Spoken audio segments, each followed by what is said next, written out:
Hello everyone, अस्सलाम वालेकुम जी। तो व्यूअर्स, आज का हमारा छोटा सा टॉपिक है जिसके अंदर हम क्लियर करेंगे कि हम किस तरीके से दो इमेजेस को आपस में ब्लेंड कर सकते हैं। तो यहाँ पर मैंने दो इमेजेस को कर लिया ऊपर। यहाँ पर मैं बलून वाली इमेज को इस स्नो वाली इमेज के ऊपर करूँगा ब्लेंड। कैसे? यहाँ पर मैं चलता हूँ बलून वाली इमेज के ऊपर।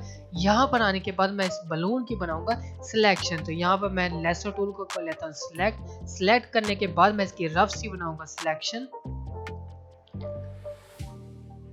एंड सिलेक्शन कंप्लीट होने के बाद मैं कंट्रोल सी की मदद से इसे कॉपी कर लेता हूँ। कॉपी करने के बाद मैं चलता हूँ अपनी स्नो वाली इमेज के ऊपर। यहाँ पर मैं कंट्रोल वी की मदद से इसे करूँगा पेस्ट। इसके बाद मैं कंट्रोल टी की मदद से इसे करूँगा ट्रांसफॉर्म। यहाँ पर आपको लॉक दिखाई दे रहा होगा, आपने इसे ऑन रखना है। ऑन रखने के बाद आपने यहाँ पर इसका साइज कर देना डिक्रीज।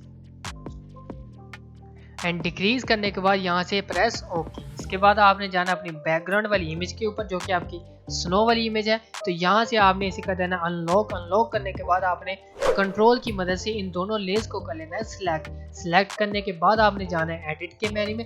एंड यहाँ पर आपको ऑप्शन मिलेगा ऑटो ब्लेंड लेयर्स का। इसके ऊपर क्लिक करें। जैसे क्लिक करेंगे ये वाला पैनल आपके सामने ओपन होगा।